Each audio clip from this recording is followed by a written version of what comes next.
Eh bien, bonsoir les amis, bonsoir à tous, bonsoir à toutes.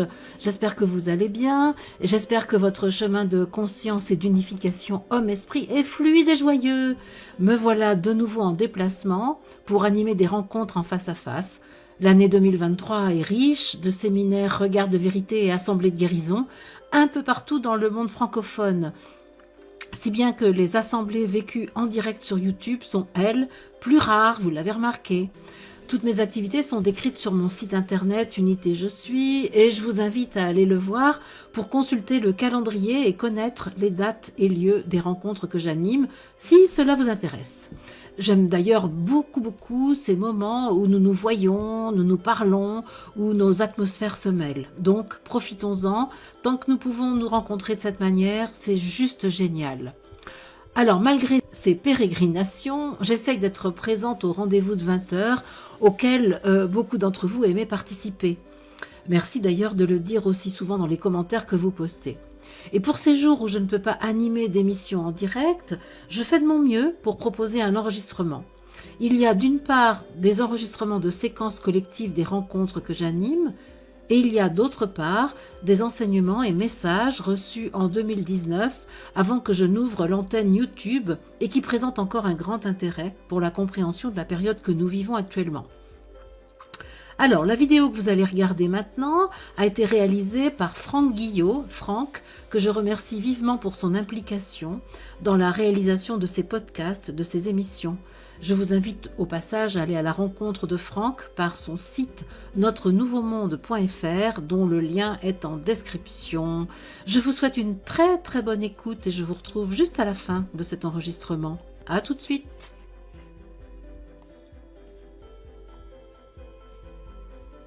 Je vous invite à être dans la conscience de vous-même nouvelle, car c'est la première fois depuis le début de notre existence que nous sommes dans cette conscience-là. Comme chaque jour, une nouvelle conscience de nous-mêmes permet d'aborder l'expérience de l'existence. Et je vous invite à entrer dans cette conscience et à vous souvenir qu'elle comprend toutes les informations dont nous avons besoin pour mener les expériences de ce jour, pour vivre l'évolution à laquelle nous nous préparons aujourd'hui. Il n'y a pas besoin de se référer aux habitudes anciennes, aux comportements connus. Il y a juste nécessité d'être conscient de nous-mêmes tels que nous sommes aujourd'hui et d'inviter « je suis » à nous inspirer dans nos choix, dans nos paroles, dans nos gestes, dans ce que nous entreprenons, pour nous-mêmes et avec autrui. Nous pouvons ainsi nous accueillir l'être inédit que nous sommes, en tenant compte de tout ce que nous avons mis en lumière depuis que nous sommes nés, depuis que nous sommes sur la terre, afin de retrouver notre vérité, afin de servir le sens de notre incarnation,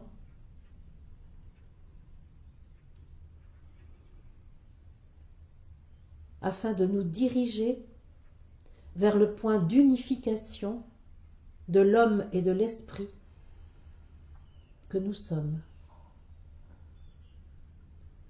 Et je sens ce matin, avec nous, la présence de Sri Aurobindo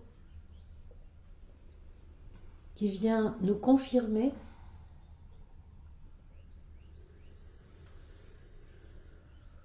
le bien fondé de notre réunion, nous rappeler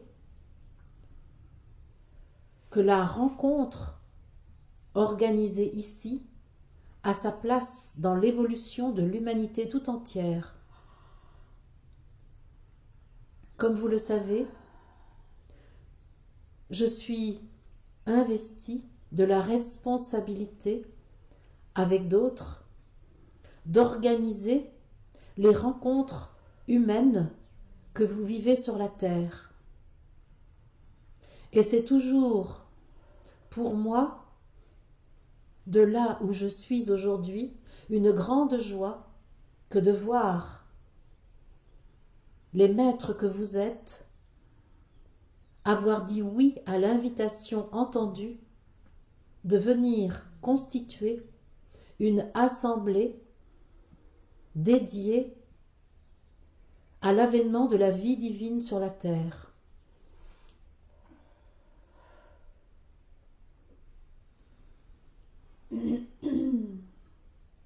Vous ici, parmi d'autres, dans la population humaine,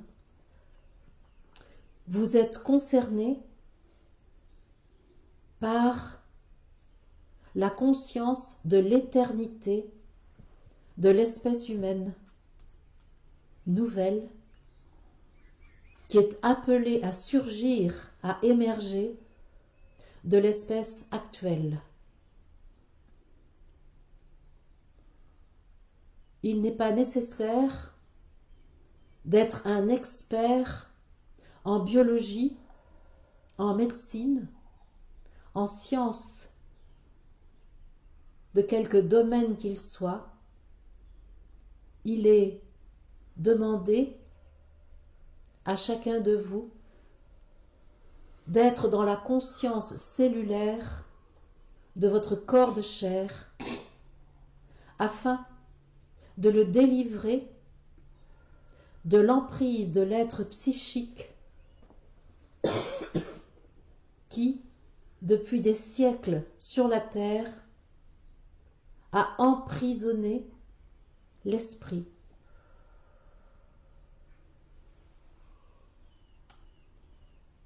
Je suis venue me présenter à vous ce matin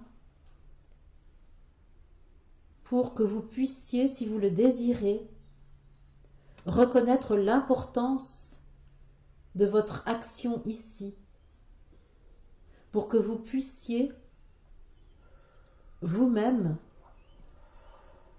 valider votre importance, reconnaître la place que vous occupez dans la grande évolution de l'humanité. Chacun de vous, dans sa fonction singulière, agit pour l'ensemble de l'humanité, agit pour que vienne la fraternité. Chacun de vous a en lui, en elle, les ressources nécessaires à l'accomplissement de l'action sous sa responsabilité. Une responsabilité prise lors de la décision de votre incarnation. Une responsabilité qui se dévoile au fur et à mesure de la grande aventure que vous vivez sur la terre dans votre corps de chair. Je suis là avec vous pour faciliter la construction de la confiance en vous. Car c'est là la plus grande faiblesse des maîtres que vous êtes, celle qui vous conduit à douter de vos capacités, de votre légitimité.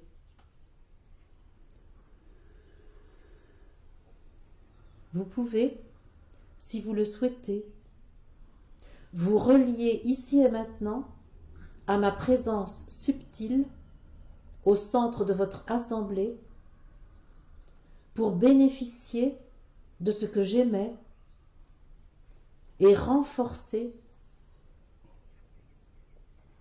cette confiance à laquelle je vous convie en vous offrant ma reconnaissance.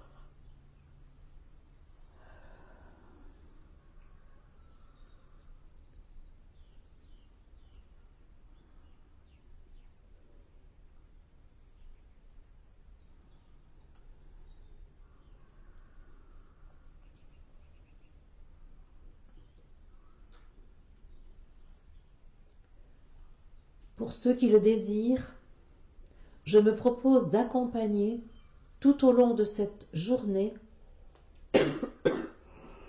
les travaux alchimiques qui vont être menés.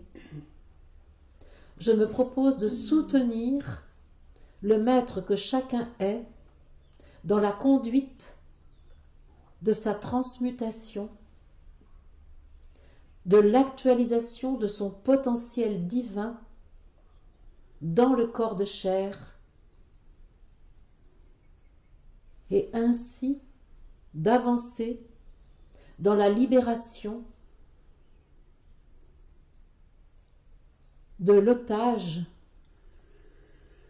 qu'est le corps, qu'est l'esprit, ici dans cette incarnation. Je vous rends grâce et vous invite à vous bénir en tenant compte de votre statut de divin humain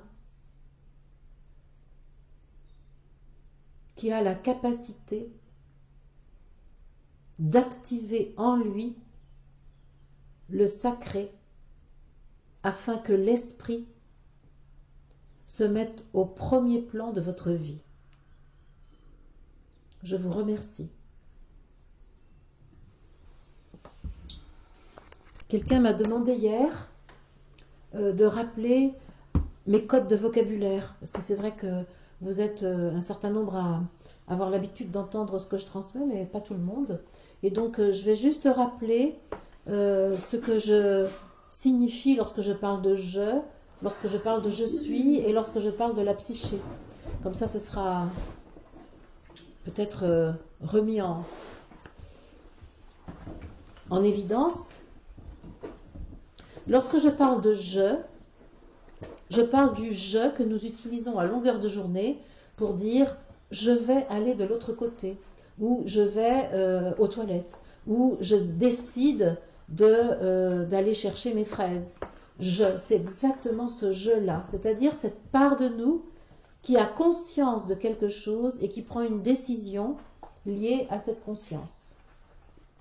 Nous disons sans arrêt « je » sans savoir exactement la puissance que nous mobilisons. Et moi, mon propos, c'est d'amener de la conscience sur la puissance de ce « je » qui est le souverain que nous sommes. Donc, le « je », il a la double fonction de porter la conscience de nous-mêmes et de porter la capacité à décider. Je a faim. Donc, je constate que j'ai faim, je décide de manger.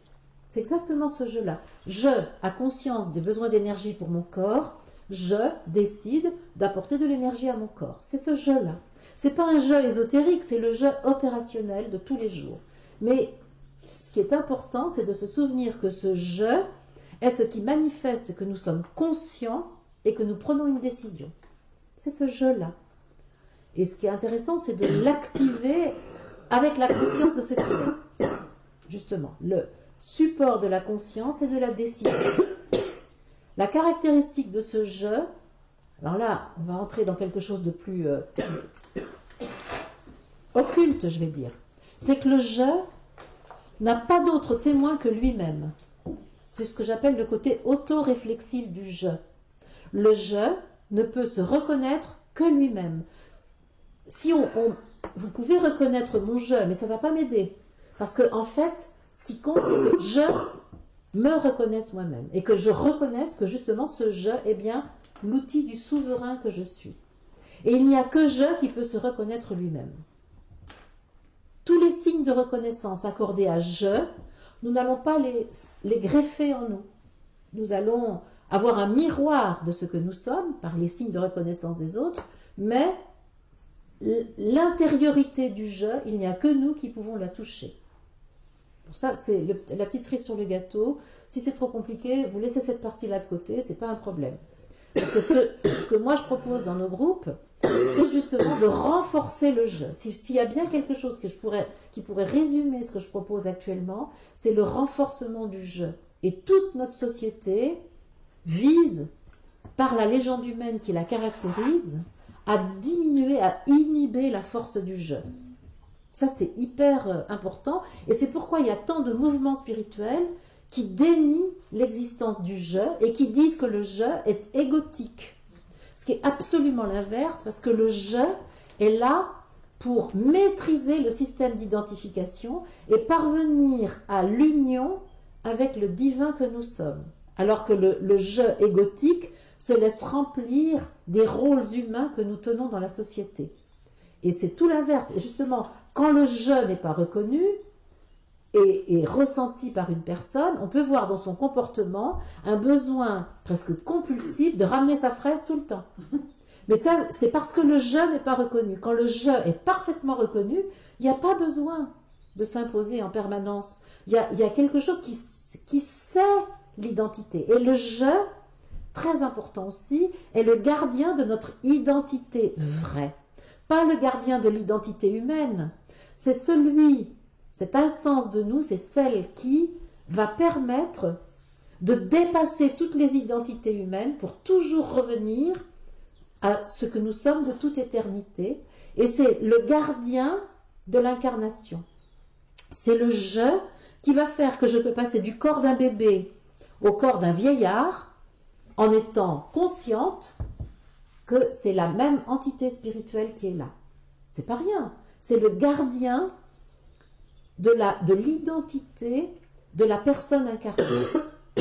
Donc quand je dis « je me lève pour aller à l'autre bout de la pièce », je ne suppose pas toute la portée de ce « je » qui justement est le gardien de l'entité spirituelle qui s'est incarnée sur la terre.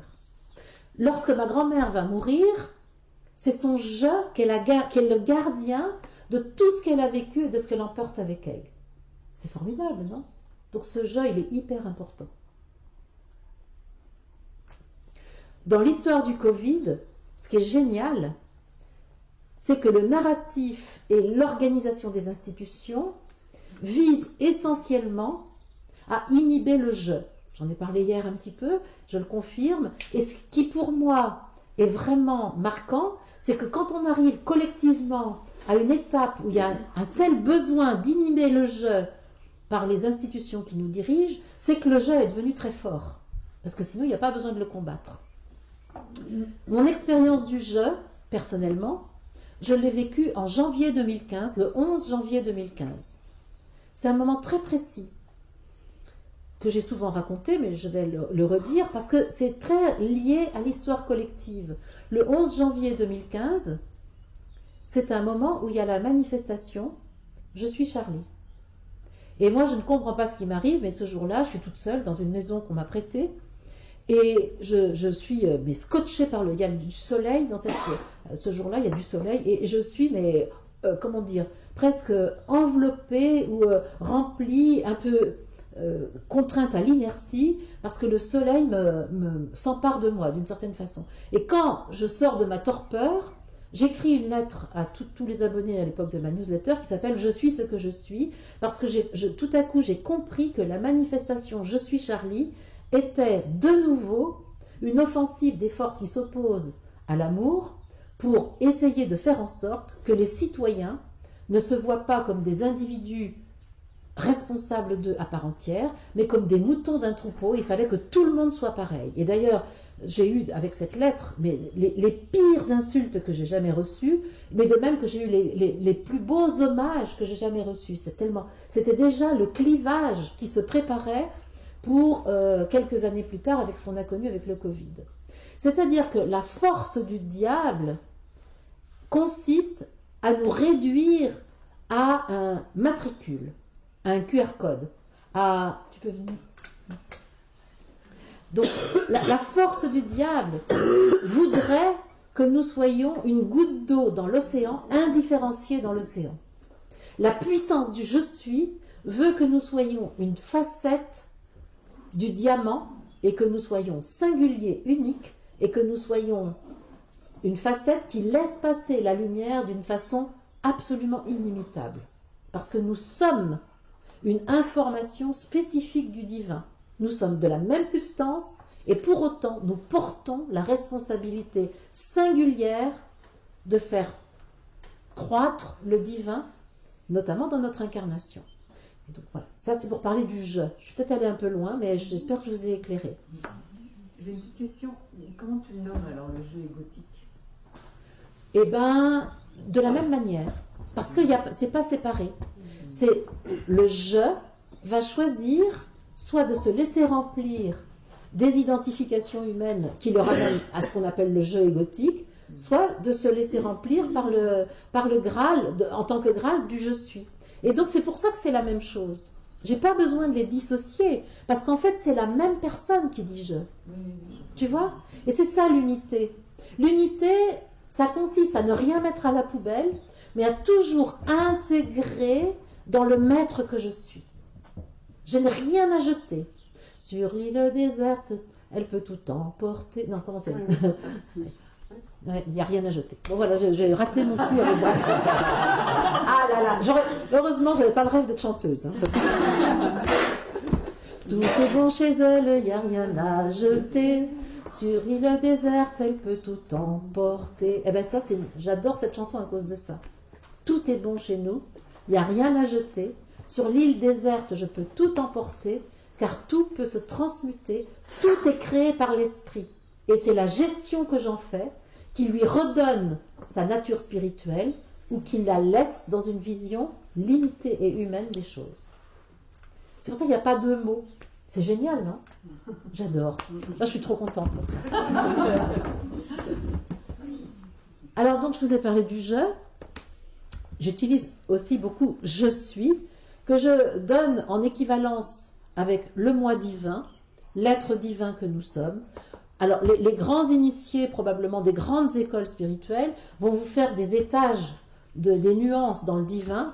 Moi, je suis un bourrin, je vois tout pareil. Le divin, c'est le divin, et je l'appelle le divin, ou le je suis, ou l'être de lumière, ou le maître de l'esprit, enfin peu importe. Tout ça, c'est le plan divin pour moi. Alors probablement que ça se décline de façon un peu plus nuancée que ce que je ne fais, mais pour les explications que je transmets, le je suis, le moi divin, l'être divin, l'être de lumière, l'Esprit Saint, tout ça c'est la même chose. Même, je dirais, le Melchisédek, parce que même Melchisédek, je le mets dans la même substance subtile qui nous constitue, le principe créateur. Tout ça, c'est la même chose. C'est-à-dire, c'est l'être divin. Et donc, je est l'ambassadeur de je suis sur la terre. Le je est l'instance de gestion du capital spirituel que j'ai, parce que je et je suis ne sont qu'un, apporté sur la terre. Lorsque je me suis incarné, lorsque nous nous sommes incarnés, le je, ambassadeur de l'esprit, avec l'esprit, a organisé l'incarnation. En organisant cette incarnation, nous avons choisi notre date de naissance et nous avons choisi notre milieu familial pour venir. Et là, nous avons commencé à constituer notre être psychique. Et nous avons donc constitué un corps astral. Et pourquoi le nomme-t-on astral? C'est parce que nous allons utiliser, désolé pour toi Julien, toutes les sphères planétaires, sur toutes les informations des consciences planétaires du système solaire pour constituer les aspects de notre personnalité. C'est ce qui explique que l'astrologie peut avoir du sens pour un certain nombre d'entre nous. Parce que nous allons aller chercher les informations de ces différentes planètes pour pouvoir constituer notre tempérament ou notre personnalité, notre psyché. Et cette psyché, c'est l'humanisation de l'esprit. C'est toujours de l'esprit, mais de l'esprit qui est passé dans la moulinette de l'humanité, de la dualité, de la densité. Et donc, de ce qu'on a appelé l'âme, Sri Aurobindo appelle l'âme l'être psychique, et donc cette âme qui était nécessaire pour faire l'interface entre l'esprit et la matière, et dont nous n'avons plus besoin aujourd'hui parce que notre conscience est suffisamment au fait de la nature spirituelle de la matière pour que nous n'ayons plus besoin d'âme. Mais ça, j'y reviendrai peut-être parce que je suis allée vite, mais c'est quand même nécessaire de le dire quand je parle de la personnalité. L'être psychique, la psyché, la personnalité, pour moi, c'est la même chose. Et la personnalité, elle est constituée de 5 éléments essentiels que je vais vous nommer. Le système cognitif qu'on appelle le mental aussi, ou la pensée, tout ce qui traite l'information par la rationalité. Ça, c'est un des éléments de la personnalité ou de la psyché. Deuxième élément de la personnalité, de la psyché, c'est le système affectif qui gère nos sentiments, sympathie, antipathie, attraction, répulsion. C'est le deuxième élément. Le troisième élément de la personnalité ou de la psyché, c'est le système émotionnel, avec la gestion des besoins psychiques révélés par nos émotions. Je ne vais pas aller plus loin dans l'explication, parce que sinon j'en ai pour la matinée. Entendez ça. Simplement, nos émotions sont des révélateurs des besoins psychiques que nous avons installés au début de notre incarnation. Et donc, le système émotionnel traite la quête de satisfaction de nos besoins psychiques. Quatrième élément de la personnalité, le système d'identification, très couramment appelé ego, alors que la plupart du temps, on ne sait pas ce qu'on met derrière ce mot. Surtout l'ego n'est pas la personnalité, n'est pas le mental. L'ego, ce qu'on appelle ego, si on est puriste, c'est le système d'identification. Tout ce que nous croyons être et qui serait autre chose que je suis. C'est ce qu'on appelle aussi le petit je, souvent, hein, l'ego. Voilà. Et le cinquième élément, c'est le système d'appartenance aux groupes humains. C'est-à-dire qu'il y a en nous un élément qui veut nous faire appartenir au clan parce que nous venons de l'âme groupe, nous venons des systèmes claniques pour aller vers l'individuation, ce que Jung appelle l'individuation, et qui fait que nous pouvons dire « je » en étant dans la conscience de l'être spirituel unique et singulier que nous sommes. Ça, c'est tout ce qui concerne la personnalité, la psyché. Voilà, donc dans les éléments que je cite, il y a « je suis », la psyché que je viens de définir, et puis le corps qui est ça, mais qui en réalité est aussi « je suis ». C'est-à-dire qu'en observant le merisier en face de chez moi, assez longtemps, je me suis dit, mais le merisier, il est totalement le merisier. Il ne peut pas être autre chose que le merisier. Et je me suis dit, bah, c'est normal, il n'a pas de psyché qui vient contredire sa nature de merisier. Et tout à coup, je me suis dit, bah oui, mais si un être humain intervient avec son psychisme et lui coupe une branche, là, il est altéré dans sa nature de merisier. C'est ni bien ni mal, c'est pas la question. Mais simplement, j'ai compris que ce qui altère le corps physique d'une entité spirituelle, c'est le psychisme. Et que le corps est une manifestation absolument fidèle, totalement fidèle, de l'esprit que nous sommes. Et que comme j'ai une vision unifiée du monde, le corps et l'esprit ne font qu'un. Et ce qui crée de la différence entre le corps, manifestation fidèle de je suis, et la réalité du corps avec lequel je vis, ben c'est mon psychisme qui met de l'écart entre la manifestation fidèle et le résultat que j'observe. Voilà quelques définitions. Est-ce que vous avez des questions sur ces définitions? Est-ce que... Enfin, oui, vas-y. du coup, est-ce que... du coup, le psychisme, ça serait pas aussi... enfin, ça me fait penser à l'écart, quand tu parles d'écart, entre le monde tel qu'on voudrait qu'il soit et le monde tel qu'il est. C'est un peu... Parce que le psychisme permet ça. Le psychisme a tendance à toujours superposer à la réalité vraie, ouais. enfin, au réel.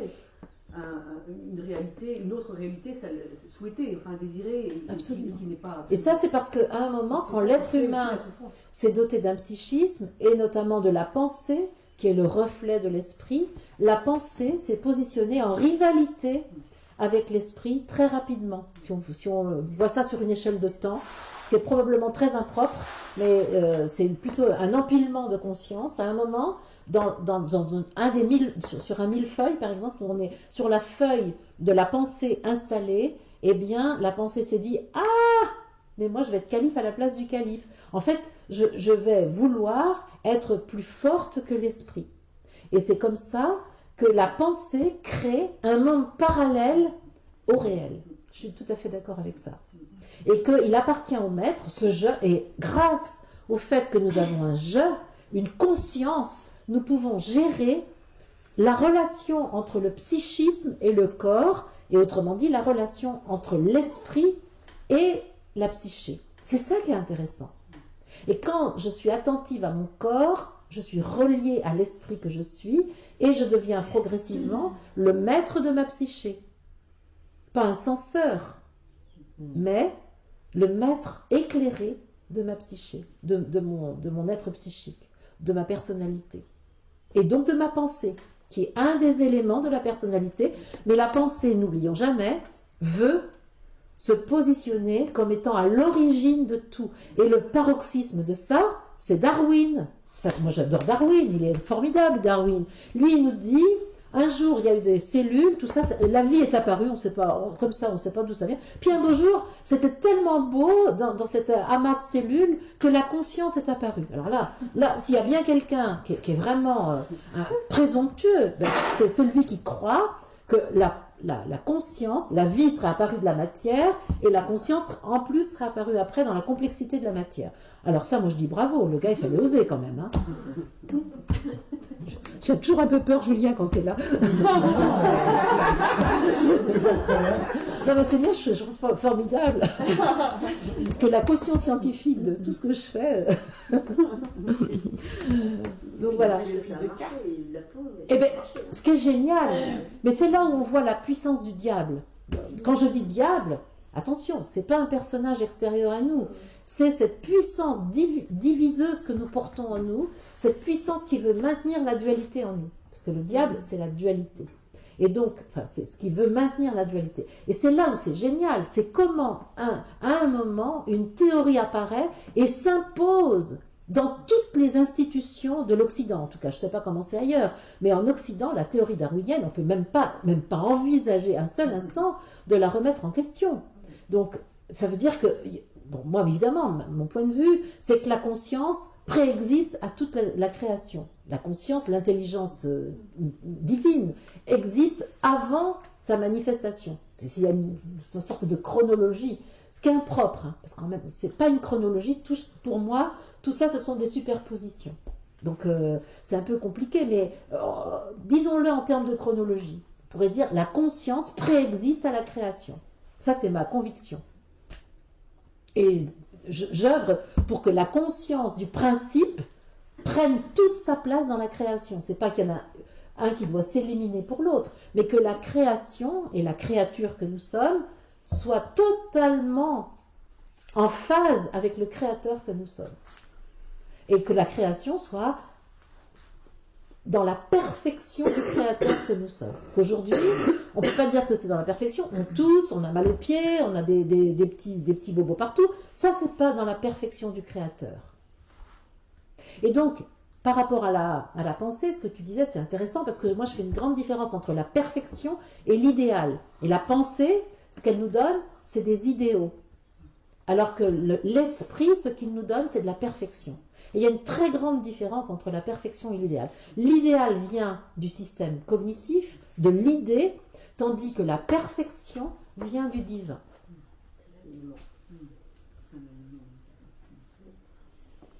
Tout est parti dans le même sens.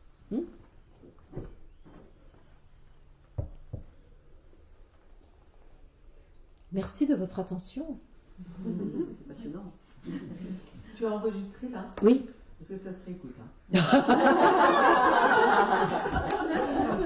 Ben, c'est trop dense pour ma petite cerveau. c'est trop dense, oui. C'est très intéressant. En fait, oui, parce que je sais aussi que ça bouscule pas mal des visions qui nous ont été martelées depuis toujours, et que c'est un gros risque de se défaire de ces visions-là. C'est un gros risque. Parce que ça nous décale de la pensée dominante, ça nous décale de la société telle qu'elle est organisée. Parce que quand même, tout est organisé sur une vision dualiste. Les religions sont dualistes, c'est ça qu'il faut comprendre. Les religions sont spirituelles, mais elles maintiennent la dualité. Par exemple, la religion catholique, celle que je connais, parce que c'est c'est mon terreau de base, eh bien, il y a Dieu d'un côté et les pauvres humains de l'autre côté. Alors, on parle de spiritualité, mais on nous maintient dans la dualité. Et c'est ça la grande différence. C'est pour ça que la spiritualité à laquelle je convie, quand on s'intéresse à ce que je propose, eh ben, c'est celle de l'unité. Et c'est pour ça que je peux employer les mêmes mots que la religion. Ça n'a pas du tout le même impact, parce que c'est ce que je propose moi, c'est que ce soit vécu depuis l'unité que je reconnais comme étant la base de la création.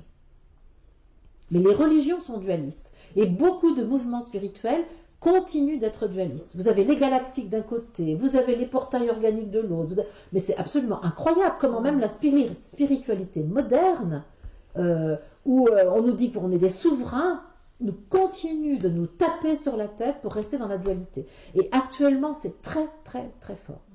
Et ça demande beaucoup de discernement. Pour ça, je radote parce que je vous l'ai déjà dit hier. Le diable se cache toujours dans les détails. Et voilà.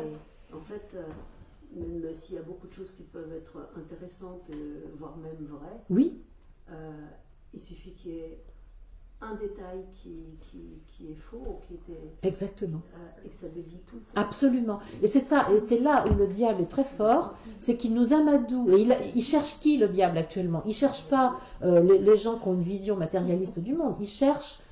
les forces de division cherchent les gens qui sont intéressés par la spiritualité, parce que ça y est, c'est en train de gagner là. On peut dire de toute façon ça ne peut pas être autrement. Hein. Il n'y a pas de perdant dans l'histoire, donc c'est ça qui est bien aussi. Mais donc les forces de division cherchent à toucher les personnes qui sont dans une démarche de conscience unifiée.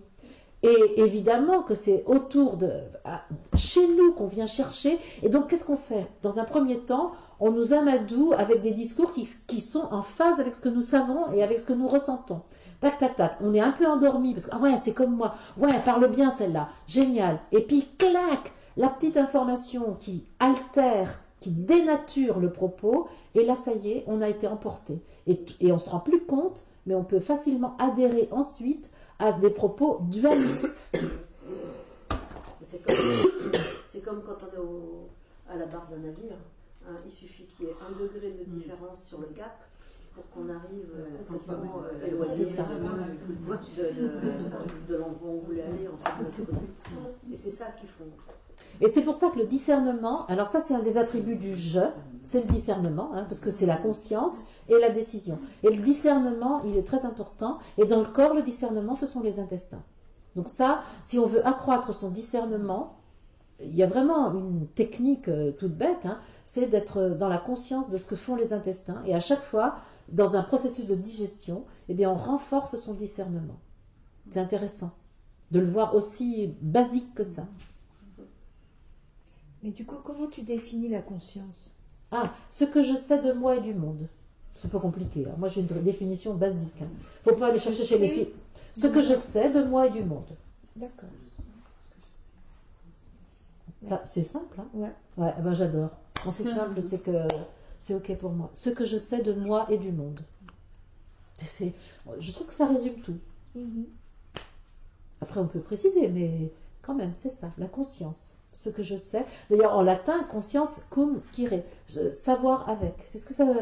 Moi, j'aime beaucoup l'étymologie parce que ça nous renseigne bien sur le sens originel des mots.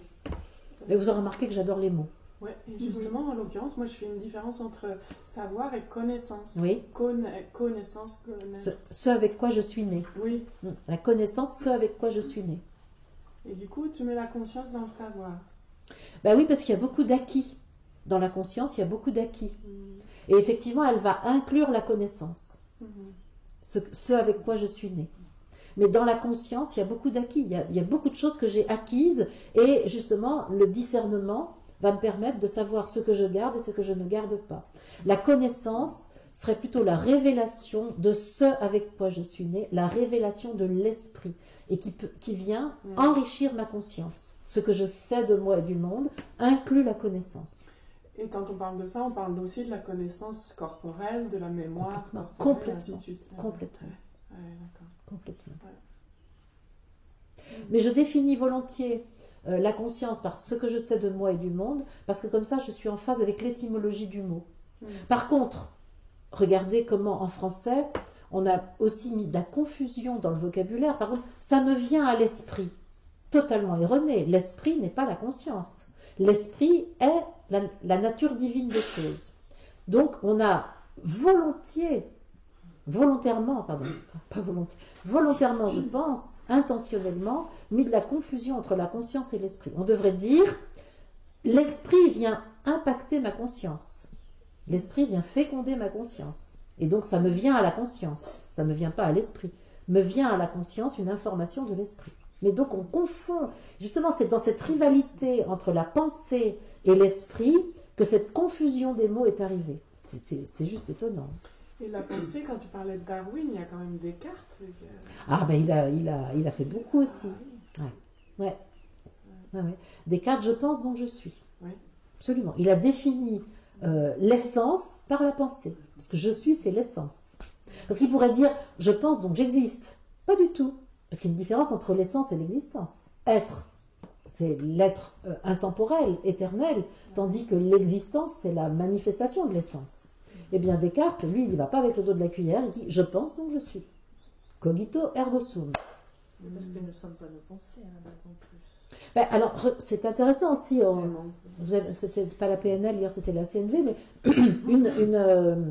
une branche alors je vais dire des sciences cognitives d'aujourd'hui, la PNL par exemple, eh bien, je me suis un petit peu intéressée à cette chose-là, mais la PNL ne parle jamais de la conscience, ne parle que de la pensée.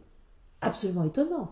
La PNL n'a pas un mot sur la conscience. Enfin, en tout cas, dans l'état où moi je l'ai étudié, il n'y a rien sur la conscience. On réduit l'homme à sa pensée, à sa programmation neurolinguistique. C'est fou. C'est complètement dingue. Et ça, et pourtant, combien de spiritualistes utilisent la PNL aujourd'hui? C'est énorme, beaucoup. Parce que nos pensées qu'on a dans notre tête, tout ça dépend finalement de nos croyances, de tout ça. Ça ne correspond pas à notre... Si, ça correspond à ton être divin, mais il y a une torsion faite par ta condition humaine. Si tu veux, ta condition humaine, elle est organisée par ton être divin. Donc on peut dire que de toute façon, tout ce que tu vis est en correspondance avec ton être divin, mais soit par la voie directe, soit par une voie indirecte, détournée par le prisme de ton humanité. Mais rien n'est dépourvu du divin. C'est ça qui est génial. Quoi qu'il arrive, même le plus tordu des psychismes, à l'origine, c'est un être divin. C'est pour ça que pour moi, il n'y a pas de portail organique sur ces trucs-là qu'on a inventés pour dire qu'il y aurait des humains qui n'auraient pas d'âme ou je ne sais pas quoi. Mais c'est n'importe quoi. Non mais attends, mais si c'est le cas, mais on est en danger total. Vous vous rendez compte? S'il existait un seul élément dans cette création qui serait dépourvu de divin, nous sommes en danger. Or, pas du tout. Tout est divin. C'est l'intelligence artificielle. Eh ben, c'est exactement la rivalité entre la pensée et l'esprit, ça donne l'intelligence artificielle, en effet. Moi, je le vois plus comme une mauvaise interprétation, dans le sens où tant qu'on n'est pas conscient, en fait, on agit automatiquement. Oui. Plus ça. Oui, dans les stéréotypes, dans le conditionnement humain. Voilà, c'est ça. Donc en fait, ils appellent ça, c'est comme si on était des raccordés en fait. Donc, Mais ce qui est embêtant, c'est que c'est pas les matérialistes qui parlent des portails organiques, c'est les spiritualistes. Ouais. Donc c'est quand même intéressant. Oui. Qui stigmatisent une partie de la population comme étant dépourvue d'esprit. C'est vrai que ça fait peur. Ah ben c'est particulièrement inquiétant. C'est quoi tu peux expliquer? Parce que moi, je ne sais pas ce que c'est quoi portail organique. Je ne suis pas une grande spécialiste, parce que comme je ne suis pas d'accord avec la théorie, Ça dit quoi enfin, ce seraient des gens qui seraient dépourvus de divinité et qui agiraient uniquement en se nourrissant de l'énergie des autres, qu'ils pilleraient pour pouvoir assurer leur propre survie. Si je comprends bien. C'est Anne Gévaudan qui en a parlé. Il y a plein, pratiquement tous les spiritualistes. Oui, c'est vrai que ça fait. Oui. Avec leur nuit noire de l'âme. etc., Allez, qu'ils c'est arrivaient, parti. ouais, Allez. très, Et donc, mais c'est ça qui est intéressant, c'est de voir le nombre d'enseignants spirituels qui font qui basent leur enseignement là-dessus. Et sur la peur, du coup. Et bien sûr sur la peur. Le pouvoir, garder le pouvoir.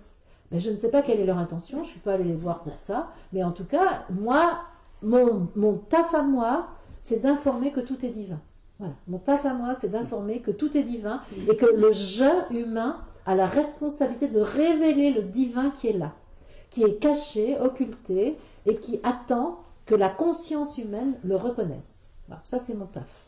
Et donc, tout est divin. Ces arômes sont divins, tu es divine, tu es divin, tout le monde. Voilà. Moi, et que donc l'amour inconditionnel, c'est pas un sentiment, mais c'est la reconnaissance du divin dans tout ce qui est. Après, moi, ce que j'avais compris sur les portails organiques, c'était aussi que c'était pas forcément une forme humaine et que Mais ce serait du quoi? coup, c'était dissocié entre les humains et puis les extraterrestres ou des entités. Ouais. Alors pour moi, c'est vrai que j'ose affirmer que ce qu'on appelle Dieu, c'est l'entité spirituelle humanité. C'est-à-dire que nous, et que donc les humains sont absolument manifestés partout dans l'univers, y compris dans les êtres galactiques, mais avec des consciences différentes. Alors, la conscience, elle est spécifique au lieu où nous sommes. Et donc, pour moi, il n'y a rien qui ne soit pas humain, puisque divin et humain, c'est la même chose. Donc, il ne peut pas y avoir de portail organique. Pour moi, attention, ce que je vous dis là, c'est ma représentation des choses, et c'est en fonction de l'enseignement que j'ai reçu. Mais l'hypothèse que j'émets, c'est que les forces qui veulent maintenir la dualité ont tout intérêt à nous présenter des choses qui ne seraient pas humaines pour nous faire croire qu'il y a autre chose que le divin. Et autre chose que l'humain, parce que c'est la même chose, divin et humain. Donc on retombe toujours sur nos pattes, hein. Toujours regarder quelle est l'intention de la force qui s'oppose à l'unité. Ouais. Mais quand tu parles du diable, là, je pense que c'est plus profond, j'attends de voir un peu dans ta pensée, mais il y a aussi une dichotomie en fait. C'est la force de division. C'est-à-dire qu'à partir du moment où nous avons décidé la manifestation de l'humanité, l'entité spirituelle humanité a décidé de sa manifestation pour créer une expérience qui permette une altérité au divin. Autre chose que le divin. Comme je le disais hier, pour un jour choisir de se reconnaître divin. Il fallait créer autre chose que le divin, dans l'apparence, quelque chose qui soit divin mais dans une apparence différente, avec la possibilité de s'identifier à cette apparence pour un jour reconnaître notre divinité. Et donc, à partir du moment où cette conscience humaine manifestée a existé, il y a eu dualité. Et donc, il y a eu diable. Force de division entre la source et sa manifestation, entre le principe et la création. Mais ce diable-là n'est pas une entité extérieure à nous, c'est nous. Quand Jésus est confronté à Satan, donc je me réfère à Jésus parce que la vie de Jésus est absolument magnifique pour comprendre notre propre existence, en dehors de ce que la religion en a fait, bien entendu. Mais quand Jésus va au désert après son baptême et qu'il est soumis aux 3 tentations, il y a 3 tentations, celle qui lui propose de voler au-dessus de la ville et d'être comme ça, là, affranchi de la pesanteur de son corps, et bien on lui propose ça. On lui propose, alors qu'il jeûne, de transformer les pierres en pain pour bénéficier de nourriture, et on lui propose de devenir le roi de la ville de Jérusalem, et donc de régner temporellement sur le monde. C'est quoi ces 3 tentations? C'est pas Satan qui arrive tout d'un coup manifesté avec sa fourche et son feu, pas du tout. C'est la pensée. C'est tout à coup la pensée dont Jésus est affublé qui lui dit « Mais dis donc, tu pourrais peut-être bouffer quand même. Hein, quand même. Et si tu utilisais ta puissance sur la matière avec les forces magnétiques que tu as ou même tes forces par la pensée, ma force de la pensée, et tu pourrais transformer les pierres en pain. Tu pourrais sortir de ton corps, être dans ton corps astral et voler au-dessus et tu pourrais aussi avoir des stratégies pour conquérir le pouvoir. Si tu fais alliance avec moi, mais c'est avec la pensée.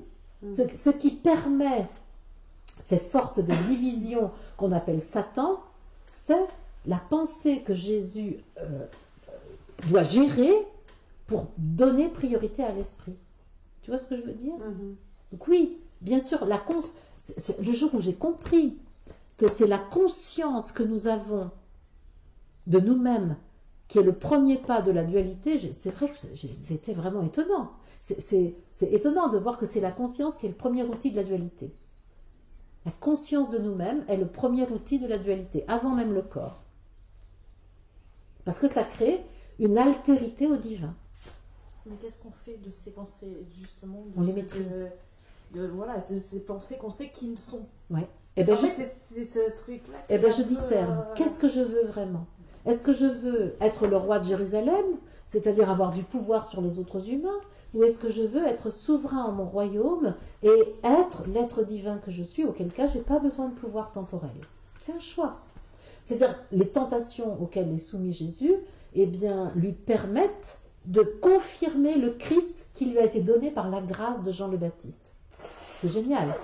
C'est-à-dire qu'il est baptisé par Jean le Baptiste, c'est-à-dire qu'il devient le Christ, celui qui est oint par le divin, celui qui a la possibilité de vivre sa nature divine dans son corps de chair, et ça lui est donné par la grâce. La grâce étant symbolisée, manifestée par Jean le Baptiste, qui le baptise au Jourdain. Et donc une fois qu'il est baptisé, qu'est-ce qu'il fait? Il s'en va dans le désert parce que ça lui appartient de prendre la responsabilité de ce qui lui a été donné par la grâce. Pour prendre la responsabilité, comme tous les humains, eh bien, il est confronté à un choix à faire entre la séduction exercée par sa pensée et la réalité de la puissance de l'esprit en lui. C'est pour ça que j'adore Jésus, mais pas je l'adore en tant que religion, mais parce que c'est tellement, tellement précieux ces étapes qui ont été transmises. Et c'est là la gratitude que j'ai pour les religions, c'est d'avoir transmis toutes ces étapes de la vie de Jésus, et ça, grâce à la religion, ça a été préservé. Évidemment, ce qu'ils en ont fait, c'est totalement tordu, mais la transmission des informations est juste absolument géniale, parce que ce sont des clés pour mener ma vie, pour mener notre vie. Est-ce que j'ai répondu à ta question? Oui. Par contre, si je peux me permettre, je ne serais pas tout à fait d'accord avec le terme de maîtrise. Voilà, je mettrais un peu une nuance quand tu dis maîtriser ses pensées. Dans le terme maîtrise, il y a un peu comme une volonté et une pression. Non, ça c'est le contrôle. D'accord. Ça c'est le contrôle. Je fais une différence entre le contrôle et la maîtrise. C'est ça que je voulais souligner, parce qu'effectivement, si on essaie de contrôler ces pensées qui nous appartiennent pas. Ça non, j'ai jamais proposé le contrôle. Voilà, au contraire, c'est ça. Ouais. Parce que non, mais je voulais aussi répondre à. Non, mais justement, c'était plus dans le sens d'un non-contrôle, justement, voilà. pour poser la question. Parce que je sais que moi, ce que j'enseignais aux personnes dépressives, parce que justement, c'est un des problèmes pour les personnes dépressives, c'est cette pensée qui devient absolument négative. Donc, on a un peu comme un schéma grossi. Alors, moi je dirais pas négative, mais qui met sous emprise. Qui met sous emprise. Oui, enfin, voilà. Parce que moi j'essaye d'éviter vraiment de diviser entre positif et négatif, parce que ça c'est encore l'œuvre du diable. Oui. C'est-à-dire que, oui, je suis d'accord. Mais effectivement, pour moi, c'est plus reconnaître, effectivement, en reconnaissant une pensée qui n'est pas la sienne, à la limite, ça suffit. Oui, c'est le discernement. C'est ça, exactement. Reconnaître que. Parce que parfois, il nous vient des pensées, le mental, il peut des fois broder tout seul, quasiment. Des fois, ça parle en nous. La pensée qui galope et qui envahit la conscience est une pensée qui émane de l'enfant blessé, c'est-à-dire de la partie de nous qui ne sait plus qu'elle est divine. Un enfant blessé, c'est un enfant malade qui a oublié qu'il est divin et qui cherche, qui souffre des manques psychiques qui l'envahissent et qui cherche à satisfaire ces manques psychiques dans l'horizontalité de la matière, auprès des autres, au lieu de reconnaître l'abondance d'amour de sécurité et de puissance qui est disponible en lui dans son être divin. Je sais que c'est dense, hein, tout ce que je dis, ça, je vais trop vite, mais tout ça, ça fait partie de ce qu'on déploie dans les processus. Mais donc le contrôle, la différence entre le contrôle et la maîtrise, c'est très clair. Dans le contrôle, je sais a priori ce que je veux et je fais en sorte que ma pensée corresponde à ce que j'ai décidé. C'est vraiment le contrôle qu'on exerce sur je contrôle mes niveaux dans ma voiture, etc. Donc ça, c'est du contrôle. Dans la maîtrise, c'est je traite au fur et à mesure chaque information et je décide en fonction de l'instant présent. Ça, c'est la maîtrise. Ok, d'accord.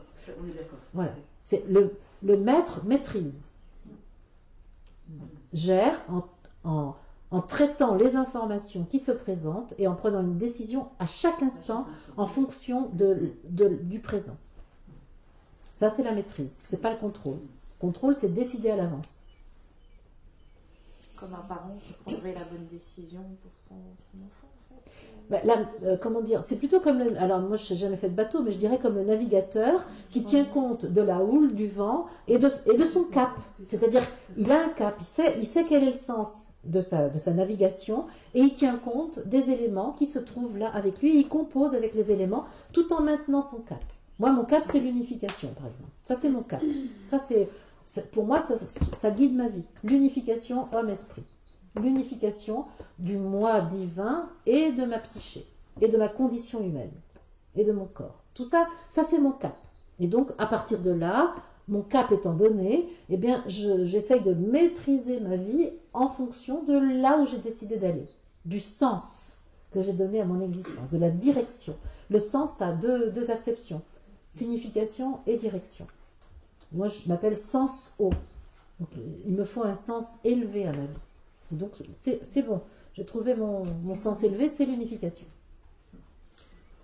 Et est-ce qu'on pourrait rajouter que justement dans cette capacité de maîtrise, comment on a un but qu'on s'est fixé au départ, oui. Mais le fait, on met tout en place, on structure en fait notre chemin quelque part, ou notre entreprise, et à un moment donné on va lâcher. On va s'ouvrir aux énergies qui arrivent, qu'on rencontre au fur et à mesure. Et on va voir qu'à la fin, on va arriver, on est en bateau, voilà, on a pris les influences, les vents qui arrivent, qui n'étaient pas prévus forcément, et on va arriver peut-être plus vite. Ou alors on va passer par des choses qui vont être plus belles, enfin voilà. Mais le fait la différence pour moi entre le contrôle et la maîtrise, c'est qu'on va accéder en fait à un résultat qui sera bien au-delà de celui qu'on aurait eu si on était resté dans le contrôle. Tout à fait. Ou on aurait eu le résultat peut-être qui était escompté. Mais là, comme on grandit, avec beaucoup moins de fatigue, avec les énergies qui arrivent, à ce moment-là, on s'ouvre à quelque chose de beaucoup plus grand. Ben, cette inspiration de l'esprit qui donne en abondance tout ce dont nous avons besoin pour atteindre notre destination. Et c'est pourquoi, moi, il m'a toujours été dit, occupe-toi du quoi, nous nous occupons du comment. Le quoi, c'est le cap, la destination, l'objectif, l'intention, et ensuite, le monde spirituel, on va dire les anges, parce que c'est une réalité aussi que nous avons créée, en nous incarnant, nous avons aussi créé les archanges et les anges, et les êtres élémentaires, et donc les anges vont s'occuper de mettre à notre disposition dans la matière ce dont nous avons besoin pour atteindre notre destination. Mais occupe-toi du quoi. C'est quand même important, parce qu'il ne s'agit pas, justement, comme ceux qui prônent que nous n'avons pas de libre arbitre, de croire que nous n'avons pas à décider de notre destination. Nous avons pour moi, nous avons à décider de notre destination, et effectivement, ensuite, à lâcher prise pour recevoir l'abondance de l'esprit dans la mise en œuvre de la décision que nous avons prise, dans la mesure où notre décision est en phase avec ce que nous sommes de toute éternité, en correspondance avec ce que nous savons, avec la conscience que nous avons de l'être divin que nous sommes. Merci les amis d'avoir écouté cet enregistrement et merci d'avoir rayonné votre lumière pour qu'elle rejoigne celle des autres guides guérisseurs de l'humanité. Merci à Franck Guillot d'avoir fait le magicien qui transforme une bande-son en vidéo diffusable sur YouTube. Vous pouvez d'ailleurs retrouver Franck sur son site internet notre-nouveau-monde.fr dont le lien est en description. Et moi, je vous retrouve très bientôt en direct ou en différé et je vous souhaite une magnifique fin de journée. Bye les amis.